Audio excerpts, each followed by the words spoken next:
hero वो Devanand hero अत्ता सुंदर रही से और करिया करिया कपड़ा पहन के गली में निकले का थे ना तो कई जन छोकरी मन मार के ओकर तग 100 साल पहले देवानंद कुमार था अब बड़ सुंदर हीरो वही पहली हीरो और देख के कई जन छोकरी मन सुसाइड करता जब मन से साधारण टिकर बार मर जाते तो बिहाव नहीं करबे में डेमो करान पी दूं कहते मां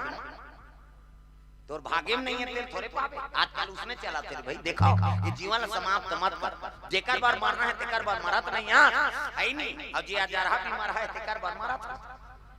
ये बात है आचरण का है तेल नहीं देख आजकल अति चला है नहीं वो रोज सैलून जाते हो साफ सफाई करवा मन माने कई ठन क्रीम निकल गए आता उसने सुपर के लाल लाल दिखा थे जोरदार है वो बीमार है वो जल्दी चर्म रोग होई हुआ कई ठन केमिकल लगा था तब पांच प्रेम से बोल दुर्गा मैया की तेकरे बार मन प्राण ला देत रहता ऐसा नहीं भगवान के सेती हां जनकपुर के छोकरी मन खड़े हो गए आओ मैं मरी जाते मैं इतना पसंद करत बहिनी कहा भगवान सबके मनोइच्छा पूरा करत देखो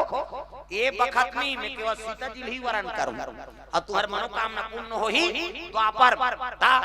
तुमन जनता मोला पति रूप में जे मन स्वीकार करत हो ना तो द्वापर में तुम्हारा पति रूप में मिलूं जा मेरा आशीर्वाद